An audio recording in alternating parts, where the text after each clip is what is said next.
The views and opinions expressed in this broadcast are those of the speakers or authors and do not necessarily reflect or represent the views and opinions held by the producers of this broadcast. The material herein is for entertainment purposes only.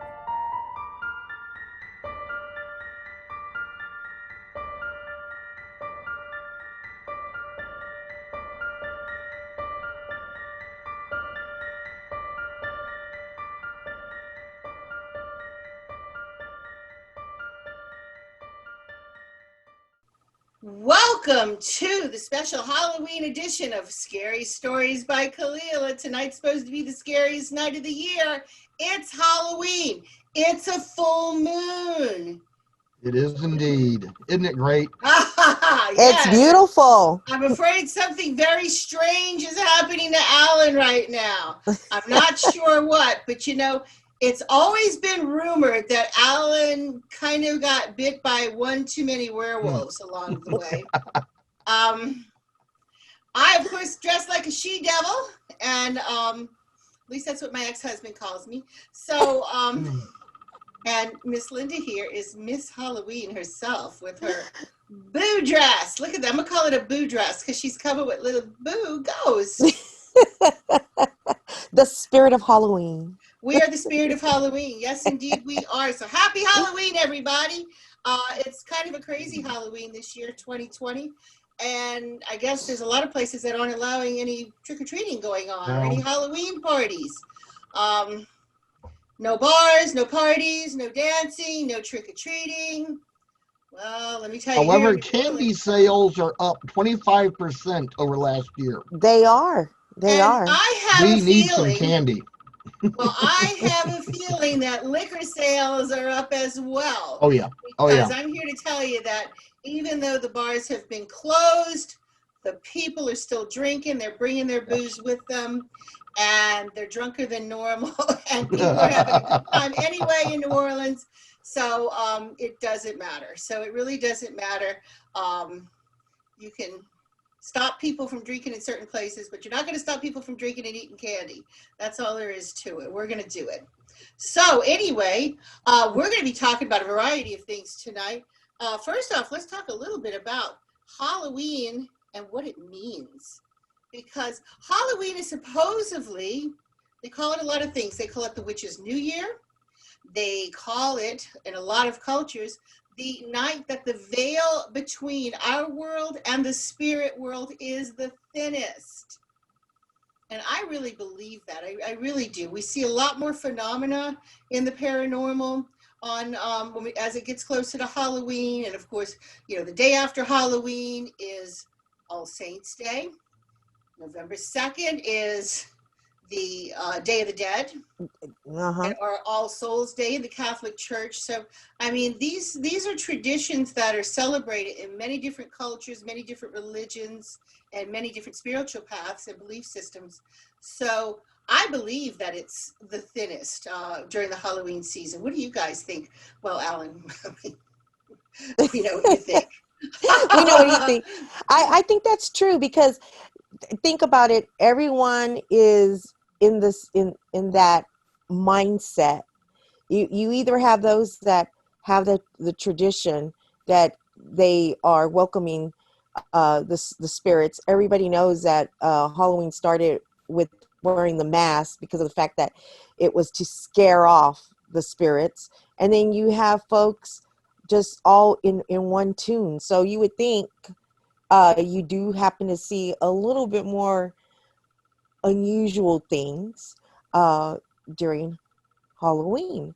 Yeah, I think it's probably because everybody's synced into that one mindset. You have a lot of things going on, and the rituals. original mask wearing was to frighten off. They believed that if this was the night that the spirits roamed the earth, that evil spirits would also roam the earth, and they carved jack-o'-lanterns. And I say they, this, you know, I'm referring to Celtic traditions.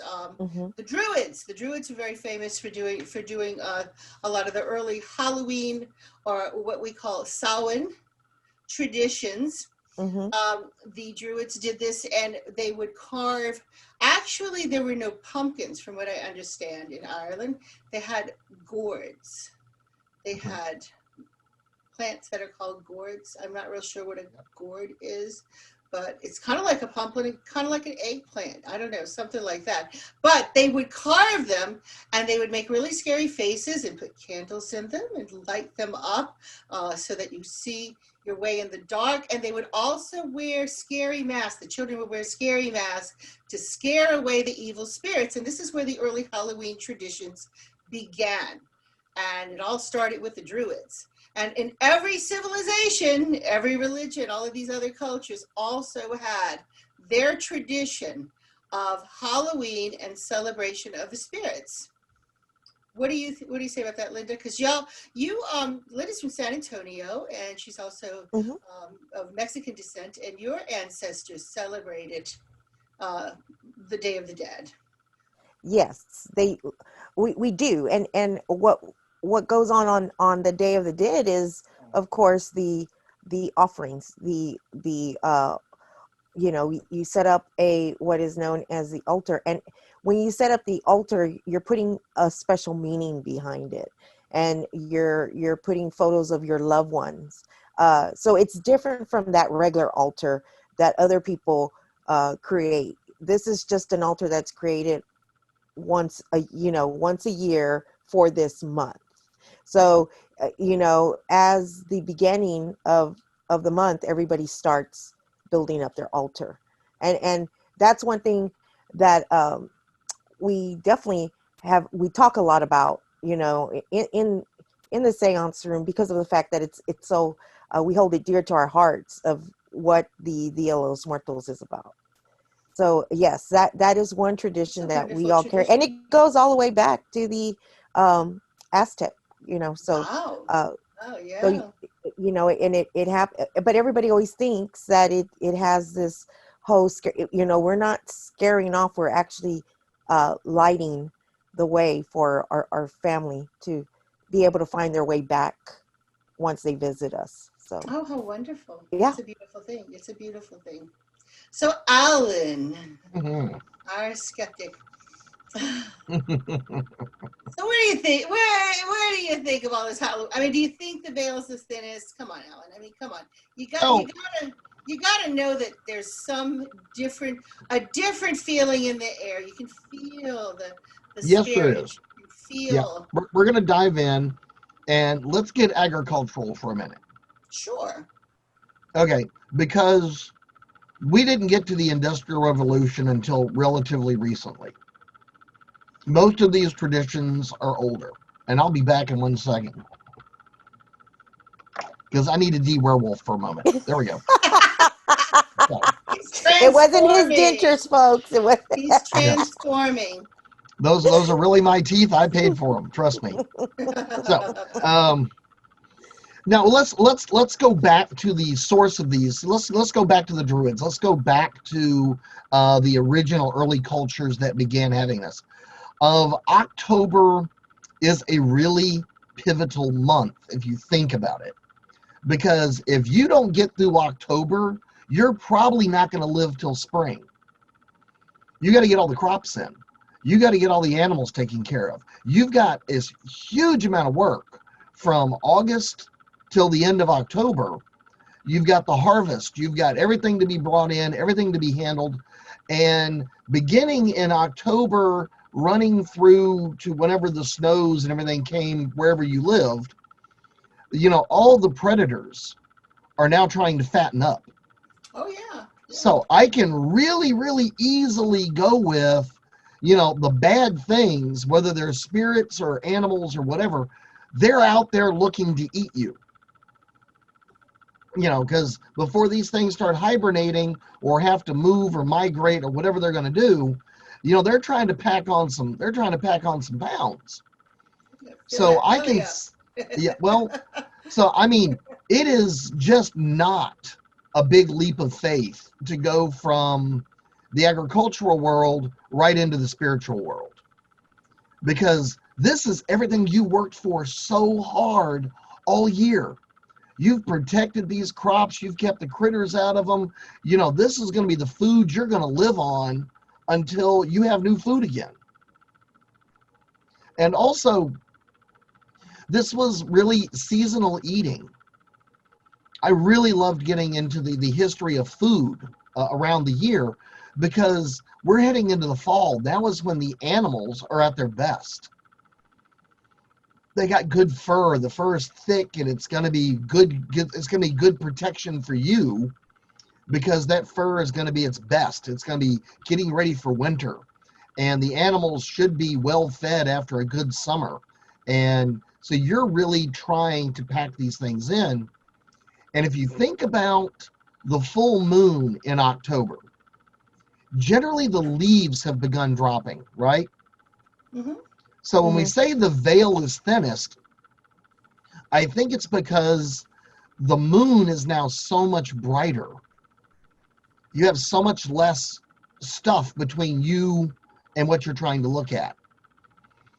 So yeah, I could very easily go with, Kalila's statement, the veil is thinner, going, we got a lot more light. And as humans, we're not nocturnal creatures. So any extra light we get at night is just going to help us get out there and do more work, do more hunting, do more of these things that we need to do to survive the winter. Because, the reason we have parties in the middle of winter is to remind us we're not dead yet. We've made it to here. I thought it was because it's comfortable. It's nice and cool outside. It's not comfortable in the middle of winter. It's cold. It's Depends miserable. on where you are. I mean, it depends where you're at. But we're Unless talking you're up about in the New source York of the State. traditions. We're talking about the source of these traditions. well, yeah. I mean, if you're talking about like the Druids, I mean, Ireland, it's pretty. Yeah, I'm going back to your Russian traditions, your European traditions. A lot of Native American traditions are still, the great herds were moving at that time. So you had to, one thing we have forgotten in the modern world is nature don't care what your schedule is. And what I mean by that is if you guys need to pick blackberries because that's, a big foodstuff for you, when they get ripe, the plants don't care about you. You got to drop everything you're doing and go do that. When the corn is ready to be brought in, it doesn't matter what you thought you were doing. You got to go take care of the corn. If, you have an animal migration moving through, guess what? There goes the grocery store. So, it's not on your schedule, it's on their schedule. And so when you see something like a full moon, I can leap right to the spiritual with you immediately and go, hey, we could see better, we could get out, we could work later, we could do all these things, and that would make it so much more special. Okay. Just adds to the survival.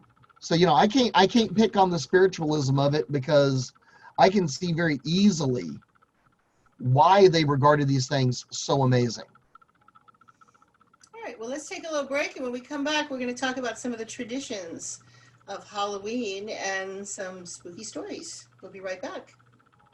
Follow me, Kailla Smith, into the mysterious world of spirits.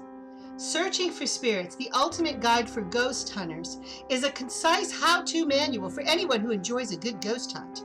Learn the history of spiritualism, learn what a ghost is and what is not, learn the truth about poltergeist. We'll also delve into the realm of spiritual beings that never were human, the world of demons, real vampires, and we'll look at some real case studies. This is a must-have for everyone interested in ghost hunting, from the novice to the expert. Completely updated in its second edition, this is one of the first guides for ghost hunting based on actual first-hand experiences. Available on Amazon.com. Searching for Spirits, the ultimate guide for ghost hunters, by Kailla Smith. Okay, so we are back for some scary Halloween stuff, and everybody's got a Halloween story, and oddly enough, a lot of the Halloween stories are oftentimes urban legends that you hear all over the place. However, Lynda's got one that's specific to San Antonio, and I think a lot of people have probably heard of it. Some of you may have not, but it's a very famous Halloween story. Mm-hmm. So Lynda, tell us about those creepy little children. Well, if you're from Texas, and you're from the San Antonio area, and if you're not in the San Antonio area, if you're just from Texas, you know about the Oh, yeah. treks. And everybody knows about the treks in San Antonio. And, Yep.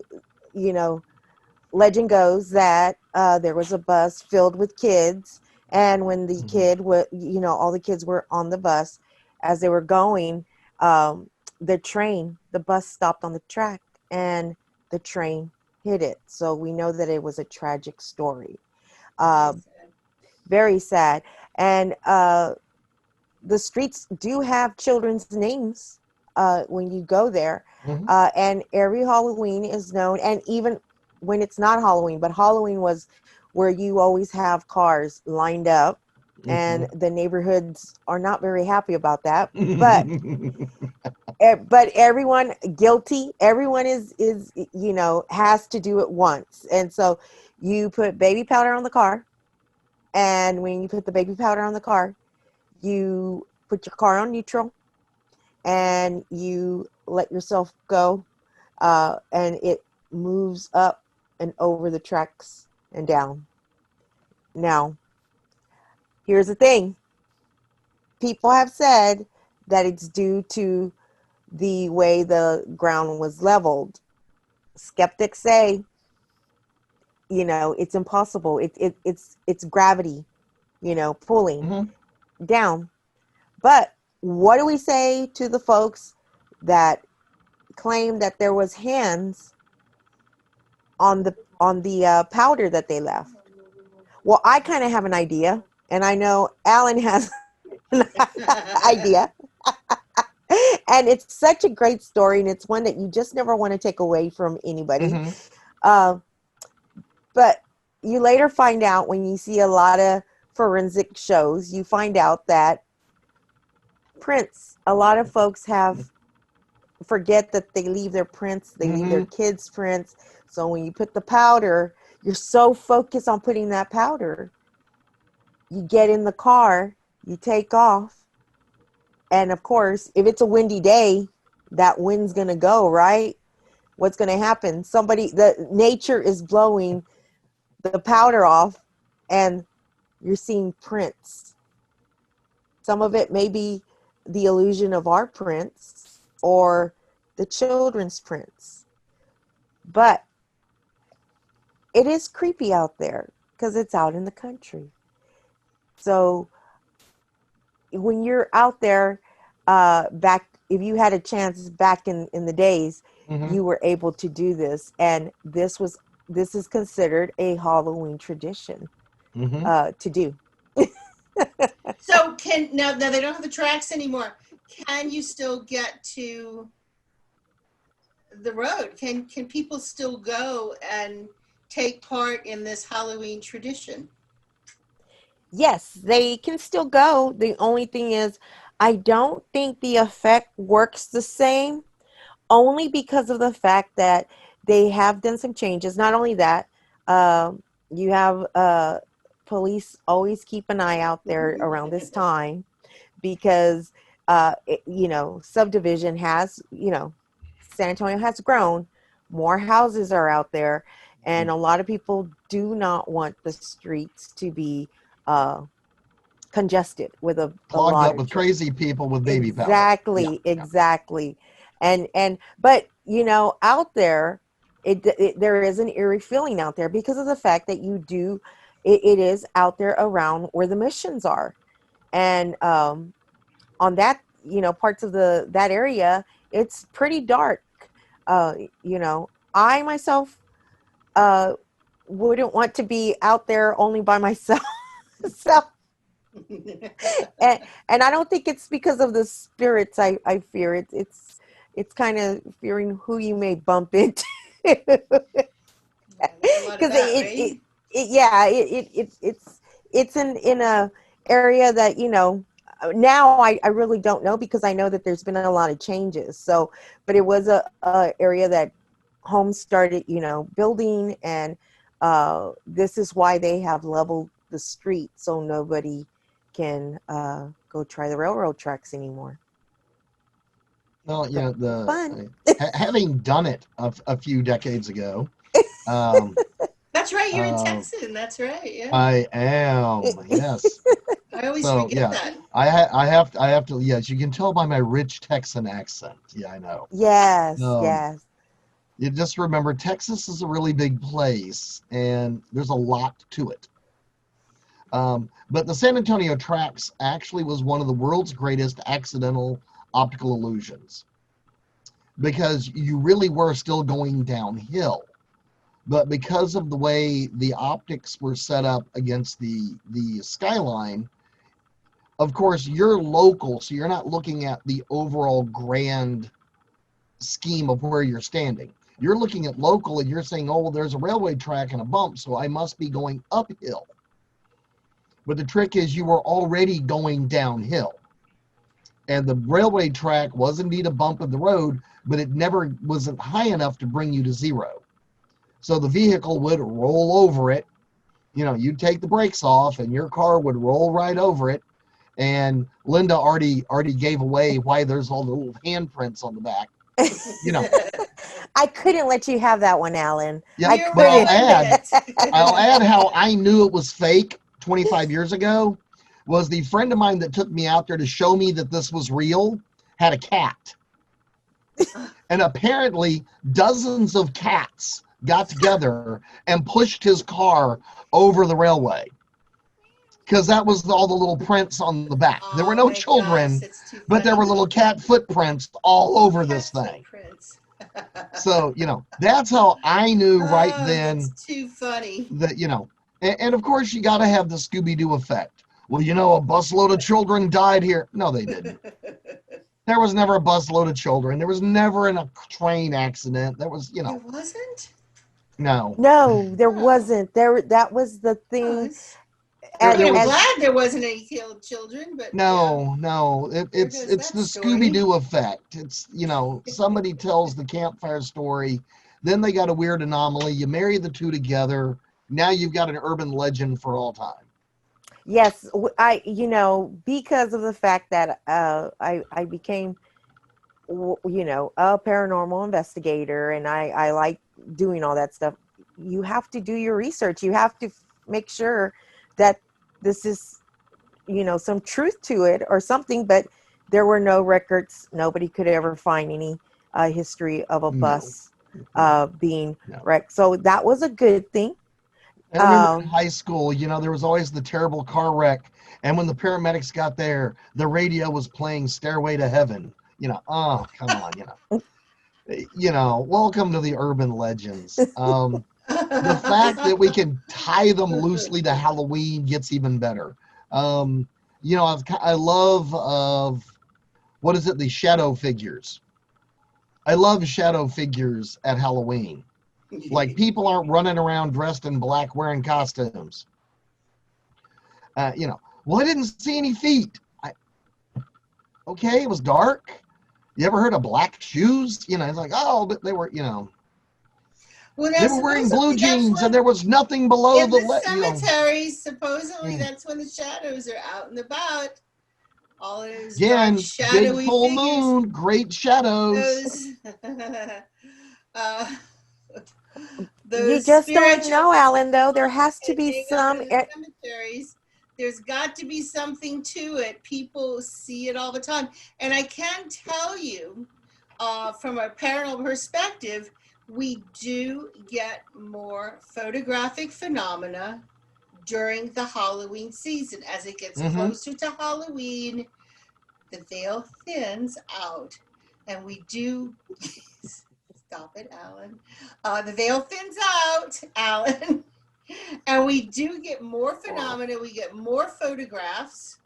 We get more EVPs. As a medium, we get more messages coming through. There's a lot more spiritual communication coming through. People get a lot more signs from their loved ones. It's not all the Scooby-Doo effect. Lots of times it is your loved ones coming through, trying to reach out to you, and they can do it a little bit easier when the veil is the thinnest. So there's a lot of that going on. So there is a lot more phenomena, not only in the paranormal, but also in mediumship. Seances and table lifting and all of that kind of stuff, table tipping. Um, A lot more I do have to phenomena. agree with that. I do have to agree with that. This is where I do jump on the Kalila train. Come to I the knew you were going to dark turn on me side. eventually. We It's have okay. cookies. I told you, Alan. I am the investigator, but I can also be a skeptic. I have to always Well, you be have to. on I can both also be a sides. But skeptic too. I've been the skeptic at No, no, times. Kalila, Not but I got to often. tell you, you are a spectacular skeptic. I I got am. to throw in, for anybody listening and watching, Kalila is truly, honestly, a magnificent skeptic because I have done many an investigation with her. And the funnest part is we'll be walking along. And of course, let's face it, neither one of us is exactly 20 anymore. You know what I mean? So we're walking along. And if you think we're going to sit here for the next 8 hours waiting on something to knock on the door, we ain't. No. So, We're gonna here set we up go. equipment and we're gonna go, all right, let's go get something to eat, go back to the hotel, and we'll come check this out Yeah, tomorrow. we're stumping and thrumping through the property. We whip a door open and Kalila's over there going, it's dead in here. Wrong kind of dead. Ain't nothing. Let's go. It's so, No sense wasting time. I I, think that was the I great agree thing. totally. I have to agree with that because I think that's the great thing that um, when you've done a lot of investigations, you go into these different steps in your journey and you start understanding exactly what the Kalilas and Allens are talking about, and you hold on to the belief because you know there's something out there. There are things that you have seen, but it doesn't happen constantly all the time. Uh, and you also start getting that whole hang of knowing, you know what, I don't feel anything. I'm just not gonna, it's not happening. It's just, Yeah, if this is it's gonna not, happen, usually it's if gonna it's gonna happen. happen, it's gonna happen in the first few minutes that you're there. You're gonna well, somebody like me, I'm gonna feel it when I get there. If it's gonna something's gonna happen, it's gonna happen when you walk into that room and you find it. I mean, that's when you're gonna see those orbs taking off, or that's when you're gonna see, something out of the corner of your eye. If it's gonna happen, it'll happen pretty quickly. I don't believe in sitting there all night anymore and waiting. It's a waste of time. But on that note, we're going to be right back. We're going to take a little break and we're going to come back and talk about some more Halloween fun. I have an obsession with the supernatural, and I read that this was the best one. New Orleans is considered to be the most haunted city in the country. We've had a heavy concentration of death in a very small area over a relatively short period of time. The earliest French settlers were warned by the Indians, do not build a city here. The area is cursed. The original French settlers had to deal with everything from cannibals to yellow fever. The murder rate was high, quicksand. We had 27 yellow fever epidemics in the 1800s that wiped out tens of thousands of people. We had two major fires in the late 1700s which wiped out most of the population in the city. We are a city filled with tragic events. Because New Orleans is considered to be the most haunted city in the country, and because Haunted History Tours works on the premise that not everybody is resting in peace. We have several different tours. We have the Ghost Tour, the Vampire Tour, the Cemetery Tour, the Voodoo Tour. We have a 5-in-1 tour. We have a haunted pub crawl. We have 2 tours in the Garden District. We take people to several different sites connected with actual documented hauntings, places that have been researched by paranormal investigation, psychics, mediums. The stories we tell you are true. Our city's history is strange enough. We don't have to fictionalize it. Tours are available daily and nightly. The best way to book our tour is through our website, hauntedhistorytours.com, or call us at 504-861-2727. It's amazing. It's so cool.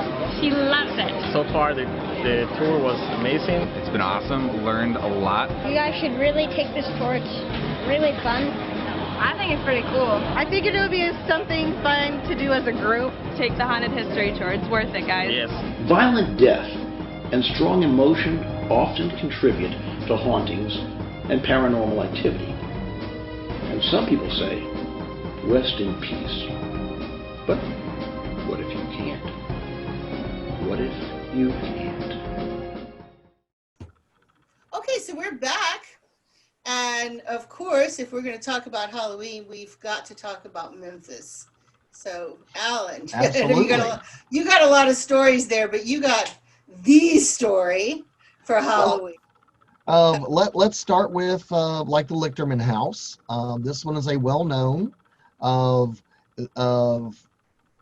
it's now the Lichterman Nature Center, but it is said to be haunted by Mrs. Lichterman herself, who periodically peers from the top windows. Of course, the world-famous Orpheum Theater boasts its own ghost. A young girl is said to haunt the Orpheum, and it is actually a documented death.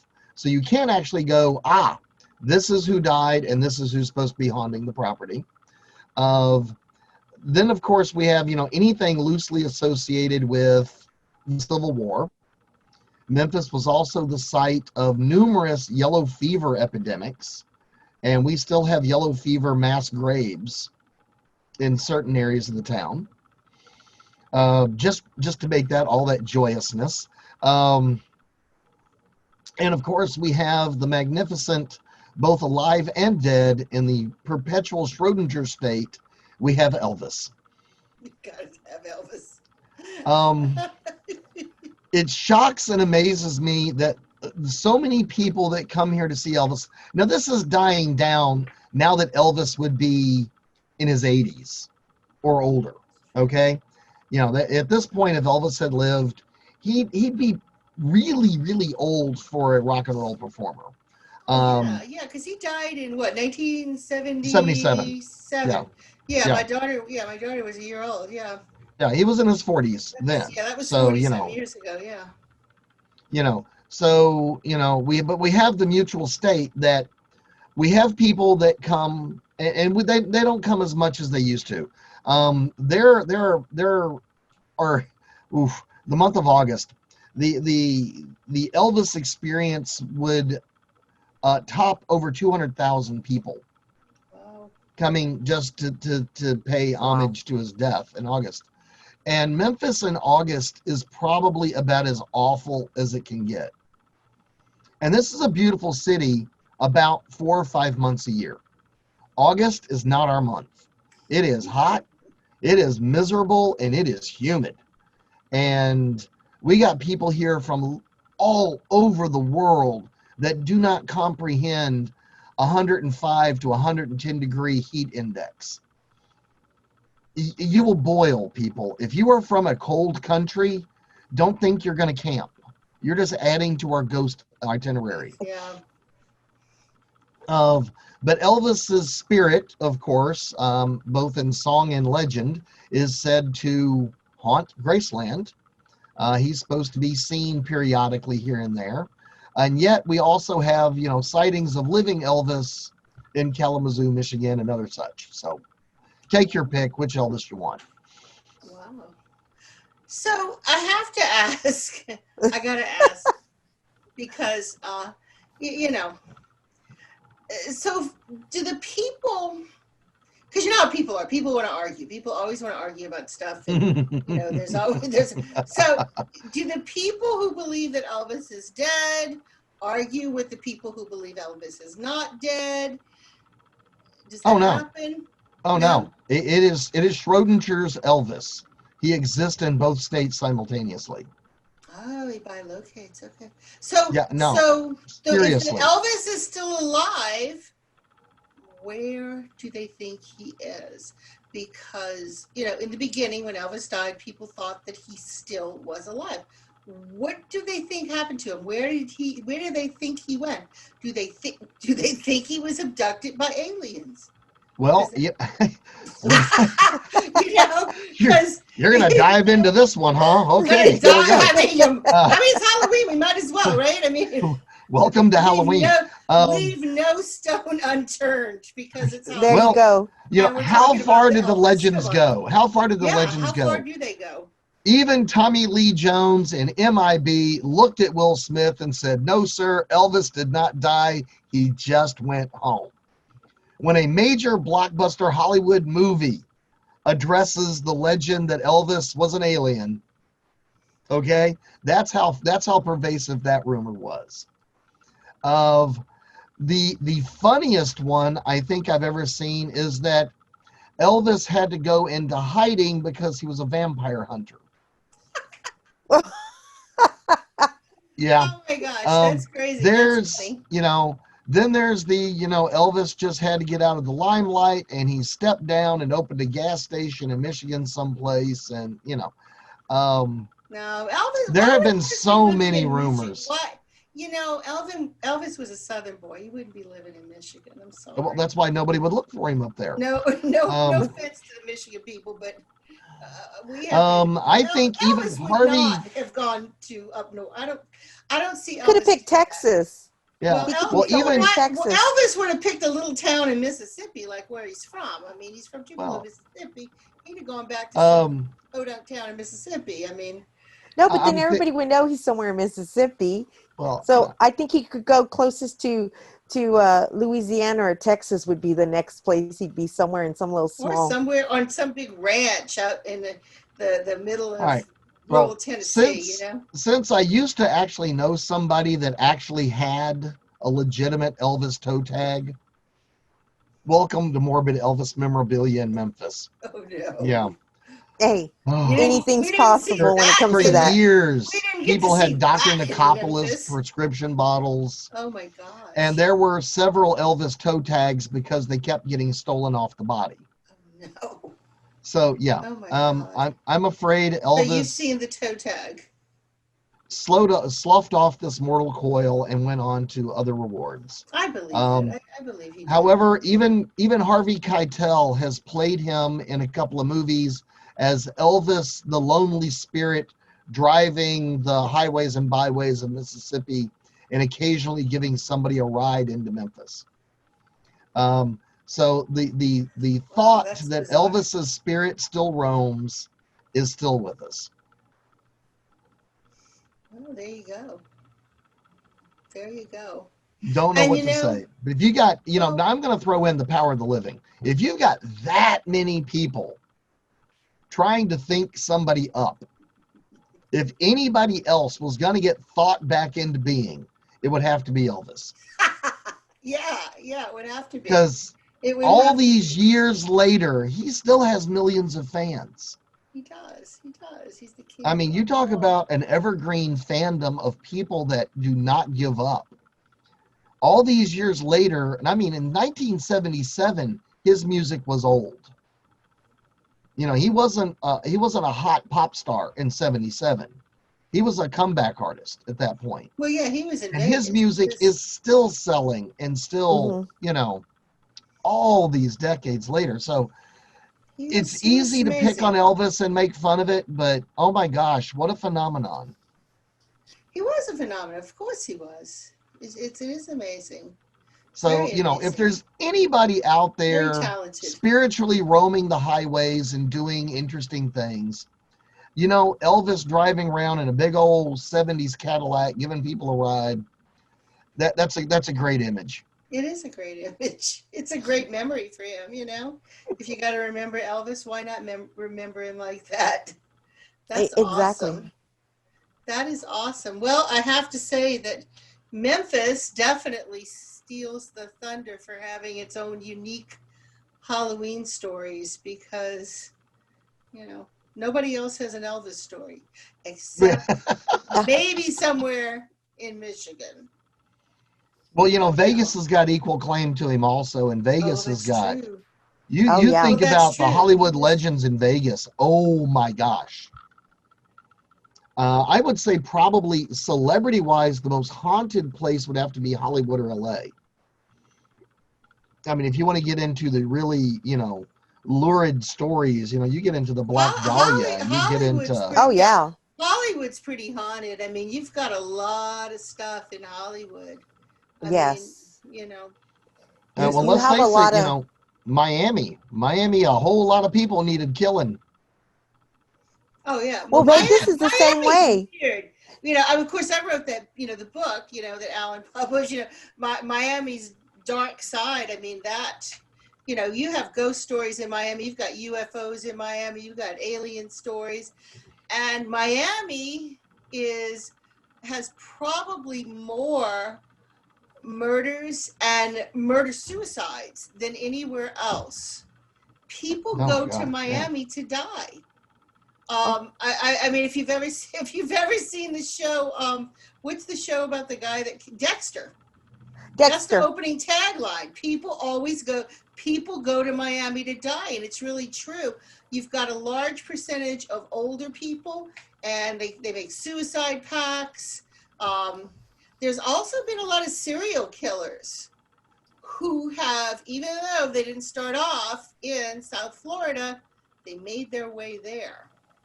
And since I'm dressed like the evil one, I can tell you that Miami also had its own satanic cult that was there in the 1970s that supposedly was deep in the Everglades. Ooh. And it had a lot of people who were involved in, you know, not just satanic rituals, but also human sacrifices.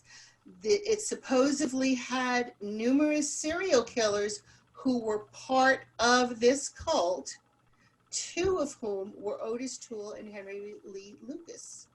And another man whose name escapes me, but it's in the book, so you can get the book and read it. But they actually called him the El Padrino. And he was a young man who was Cuban, and he was part of it. And he wound up going down to Matamoros, Mexico, and starting a cult there. And he was known as El Padrino, and killed a lot of people. And they wound up getting him when they busted a farm in Matamoros, Mexico, and found a huge vat with body parts in it. One of whom was a person who was a missing college student from Texas. Yes. So, and that cult actually began in Miami. So there you go.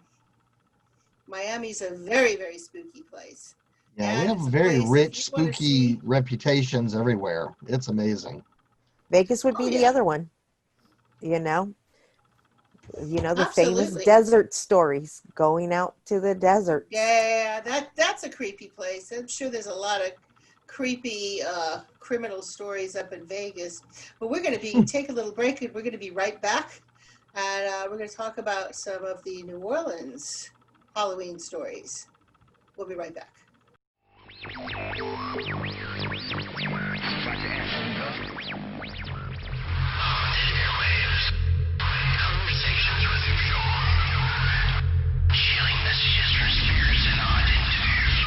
Imagine it's the year 2020. With so many podcasts, streams, and interesting stations, you've finally found your paranormal hotspot.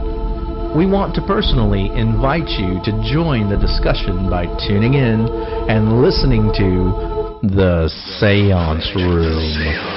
With all new and returning guests, intriguing investigative explorations, and scintillating conversations with the beyond. With your hosts, Victor and Lynda Salazar. Hey, Victor here. Are you ready to evoke strange curiosities? Walk through parallel dimensions and delve together into the controversial science of paraphenomena. Afraid to question the shadow in your room, footsteps down the hall when no one's home? Bothered you'll become one of those people? Leaving no stone unturned, no topic unanswered. Dim the lights, turn up the volume. This is Lynda. You've reached the threshold of your Parapodcast. Let's not forget Norma, aka Mama C. Hi, I'm Mama C. Grab your favorite cocktail, find your comfy spot, and join me as we engage in some supernatural interactions that'll knock your boots off. Oh, and I'm Rick. I just sit behind all the pretty blinking lights. Be ready. Welcome to the Seance. Haunted airwaves, conversations with the beyond, chilling messages from spirits and odd interviews. The spirits are going live.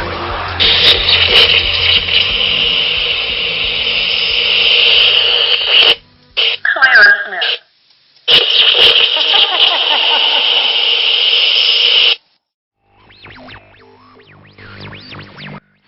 Okay, so we are back.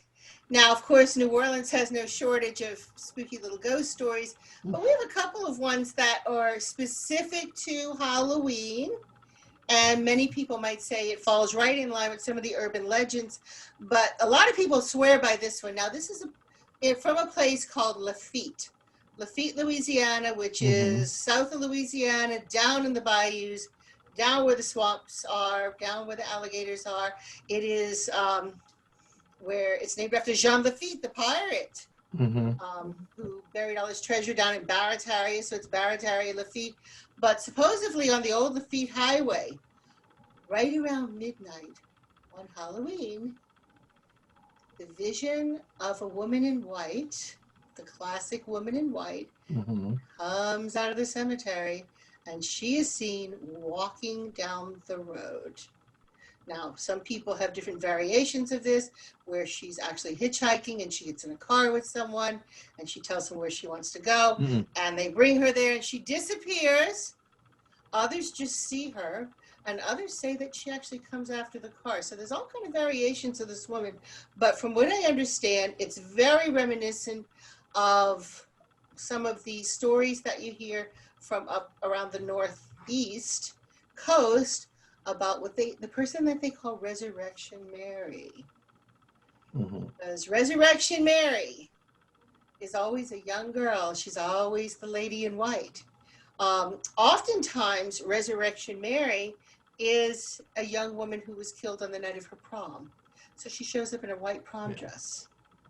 And she's in the prom dress, and she gets separated from her date, and she's trying to get back home, and she gets in a cab, or she hitchhikes, and she catches a ride. And of course, someone lets her in, and then they're having a conversation with her, and then she vanishes. And actually, during some of my travels many, many years ago, I took like 2 weeks and I rented a car and I went up to New York and I flew in and we drove back and we went to different places filming and just ghost hunting all up and down the East Coast. And actually, there is a grave of a young girl by the name of Mary in Long Island. And they claim to be the original location of the Resurrection Mary. But nonetheless, this young lady in white still appears at Halloween on that old Lafitte Highway on the bridge at midnight. Now, is it just an urban legend? I would say come on down for Halloween, take a little ride down there, and check it out for yourself and see what happens. Do y'all have a story like that in your area where you got the Halloween hitchhiker, Lynda? Yes, we do. Yes, we do. Out in the country roads going towards what is known as Skidmore, Texas. There is a cemetery out there, and they say that you may pick up the girl in white, and she disappears in the car as well. And some people have claimed that they have seen her and that they have even gone back to her house and have even found she's always asked to be dropped off right there by the cemetery because there's some homes right around there and she can walk to her home. And when folks go looking for her, they give her jacket, and they give them their jacket, and they find the jacket on her stone. Well, a lot of people, slough off those stories about the disappearing cab fare. But, back when we had Hurricane Katrina, which was 2005, a lot of people died, and there were a lot of people who drowned in the city. Some people in their homes, some people in the streets. there was a large amount of people who were never claimed. And a lot of these bodies were brought to the city morgue, and it took a very long time to try to find who they belonged to. And some people never, ever, ever got claimed. They were listed as John and Jane Does. But nonetheless, at some point in time, those people had to be given a burial. And what happened was they were eventually given a jazz funeral. I guess certain businesses, is actually a plaque in the Katrina Memorial that gives all the names of the businesses that donated the money. And they were put in mausoleums that now sit in what is called the Katrina Memorial inside the old Charity Hospital Cemetery. Now, the morbid part about this is that these people were not put to rest until 3 years after their deaths. Mm-hmm. They were in cold storage for 3 years. That's a long time. Now, right after Katrina, for the first 2 years, we didn't have any business. We didn't have any business. I was working 5 jobs, one of which I was teaching at a college. But nonetheless, I did get the emails for the company. I continued to get the emails for the company, and I got over and over again as people started going back into that mid-city area, all on Canal Street. And that's a very low-lying area. It's very near the cemetery, number one. Number two, it's kind of what they call the bottom of the cup. They always say, or the bottom of the bowl. New Orleans is like a bowl, and it would fill up with the water, and Mid-City is considered to be part of that bottom of the bowl, that low-lying area, and it did take on a lot of water that sat there for a very long time.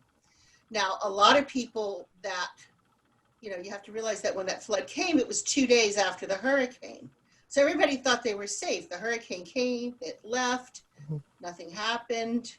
So 2 days later, people are doing what people do. People are walking their dogs, people are sitting out at coffee shops, people are on the streetcar line, people are riding their bikes, and all of a sudden, water's coming up out of the drainage system.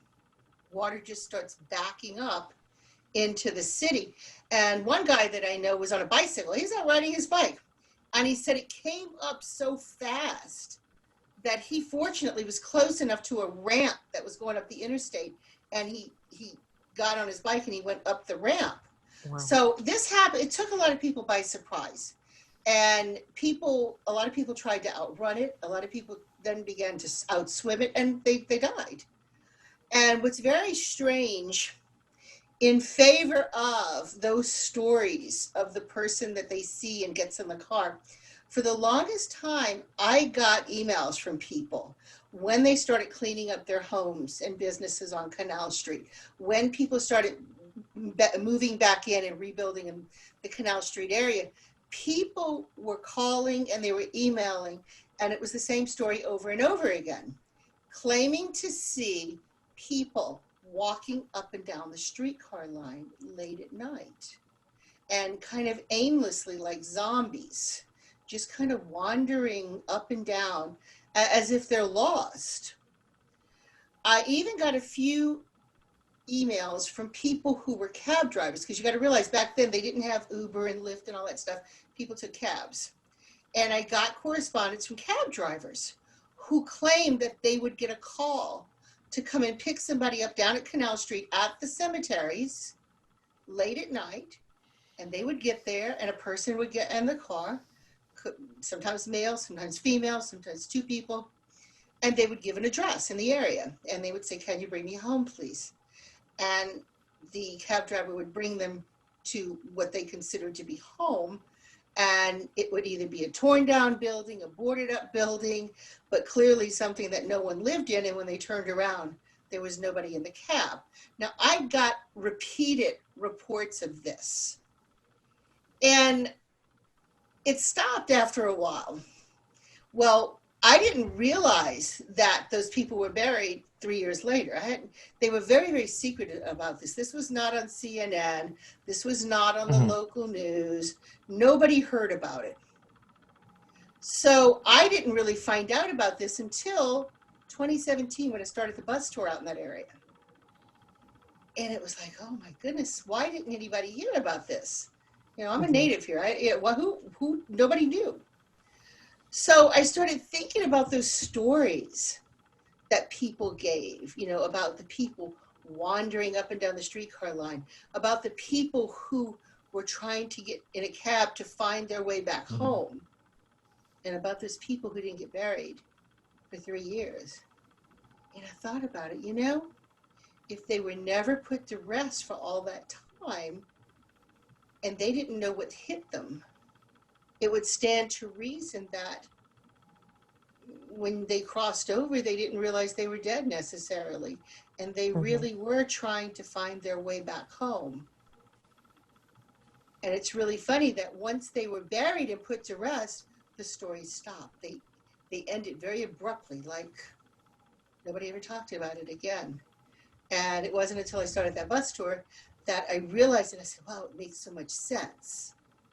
And it just so much more meaning to that phrase, they didn't know what hit them, because literally they didn't know.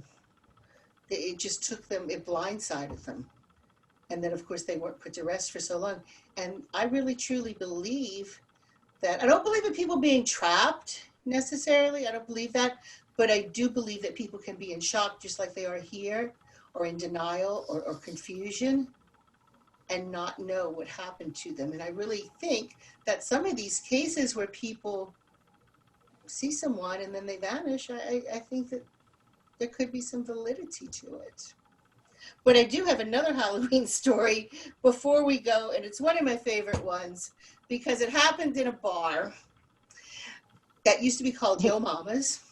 That was right next door to where we used to end our tours, where we began our tours, and we used to end them there in the upstairs. And many, many years ago, it was actually owned by a gentleman by the name of Mr. Greenlee.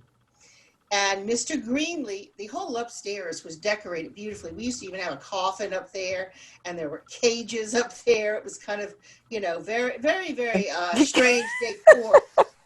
So I know, only in New Orleans, Lynda. But anyway, as the story goes, and this is very cliche, Mr. Greenlee, on Halloween one night, decided to decorate upstairs, and he thought it would be really cool to play a prank on his neighborhood regulars who came to the bar by pretending that he was hanging up there. So he kind of made himself up to look like some kind of a dummy, and he tried to hang himself, and he was going to scare them when they came up. When everybody was in there, he figured, well, I'll just be hanging here, and then I'll jump off, and everybody will, you know, freak out. And unfortunately, the chair slipped, and he really hung himself. Well, it was days later before anybody realized that he was dead up there. So Mr. Greenlee, so the whole time through the Halloween, people were coming up there, having drinks, having Halloween parties. Everybody's having these festivities, and they're getting the hanged man, and they're thinking it's a dummy, when all along it was actually Mr. Greenlee. Now, a lot of people would say, urban legend, everybody's got the hanging man that hanged himself accidentally on Halloween night, right? But what they don't have is a bar that when you're sitting at it about 2 o'clock in the morning and you're upstairs and the only thing outside that side door is a balcony that leads out into the courtyard. I have on many occasions witnessed the screen door opening and shutting as if somebody came through and no one was there. Now, if only I see it, that's, you know, I could have imagined it, right? But it would be a situation where we're all sitting there after work and we see this and we just all look at each other and go, okay, did you see that? And everybody says, yeah. We go, Greenlee.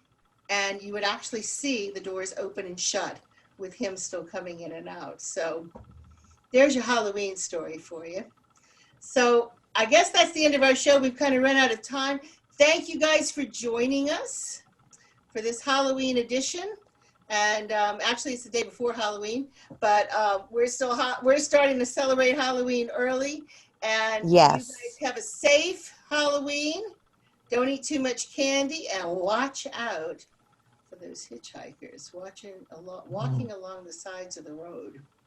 Happy Halloween, everybody. We'll see you next week.